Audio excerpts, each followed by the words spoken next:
Hi friends, welcome to అత్తా కోడళ్ళ వంటిల్లు. ఈరోజు మనం వంకాయ ములంకాయలు టమాటా కర్రీ చేసుకుందాం. దానికోసం నేను పాన్ పెట్టుకొని ఒక 3 స్పూన్స్ ఆయిల్ వేసాను. ఒక స్పూను ఆవాలు చిట్పట్లాడుతున్నాయి కదా. ఒక పావు స్పూను జీరా వేయించాలి. ఒక పెద్ద ఆనియన్ని ఇలా ముక్కలుగా కోసుకోవాలి.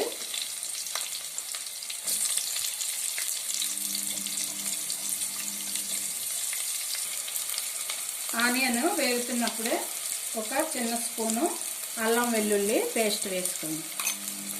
మనం ఇంకే మసాలాలు ఎక్కువగా వేయక్కర్లేదు.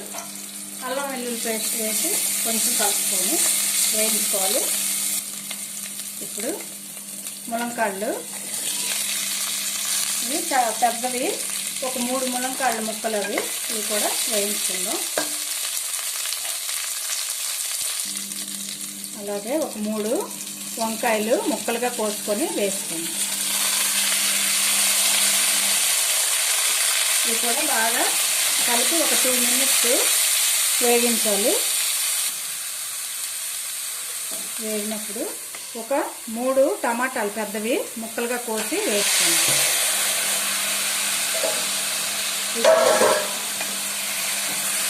ఇలాగా కలుపుకొని పసుపు వేసుకున్నాం. ఒక 1/2 స్పూను పసుపు,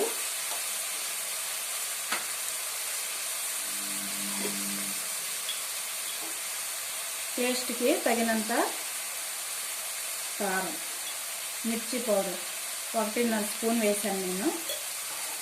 టమాటా వేసాను కదా, అందుకు కొంచెం కారం పడుతుంది.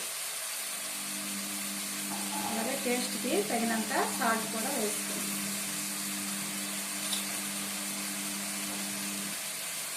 ఒక స్పూను ధనియాల పొడి ఉంటే వేసుకోండి, లేకపోయినా పర్లేదు.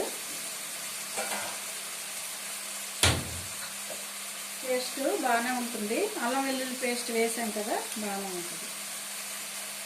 జీరా పొడి వేసుకుంటాం. అన్నీ బాగా కలుపుకొని 1 నిమిషం వేయించుకుందాం. హైలో పెట్టి వేయించుకుంటే బాగుంటుంది.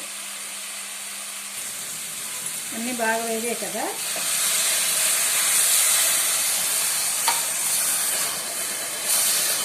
ఇప్పుడు ఒక గ్లాసు వాటర్ వేసాం కదా, మూత పెట్టుకొని 1 విజిల్ వస్తే సరిపోతుంది. ములంకాళ్ళు లేకపోతే మెత్తగా అయిపోతాయి కదా. 1 విజిల్ వచ్చేటట్టు వెయిట్ పెట్టుకోండి. 1 విజిల్ వచ్చాక పొయ్యి కట్టేయాలి, సరిపోతుంది.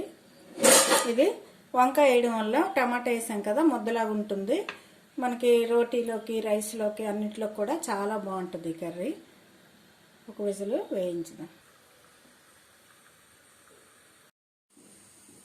కర్రీ చూద్దాము. మొత్తేసి చూసారు కదా, ఇలాగా ఉంటుంది. కొంచెం వాటర్ ఉండేటప్పుడు ఎగిరించుకుంటే సరిపోతుంది. చూసారు ఎంత బాగా వచ్చిందో. ములంకాళ్ళు విడిపోకుండా మనం 1 విజిల్ వేసుకుంటే సరిపోతుంది. వంకాయ అన్నీ కూడా మెత్తగా అయిపోతాయి. ఇప్పుడు సాల్ట్ చూసుకుందాం.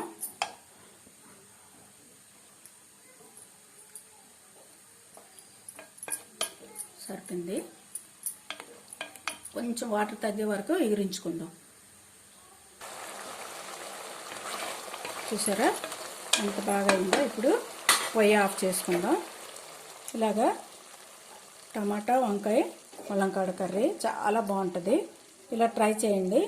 ఈ వీడియో మీకు నచ్చినట్లయితే షేర్ చేయండి, లైక్ చేయండి. కొత్తగా చూసే వాళ్ళైతే సబ్స్క్రైబ్ చేసుకోండి. Okay, thank you for watching.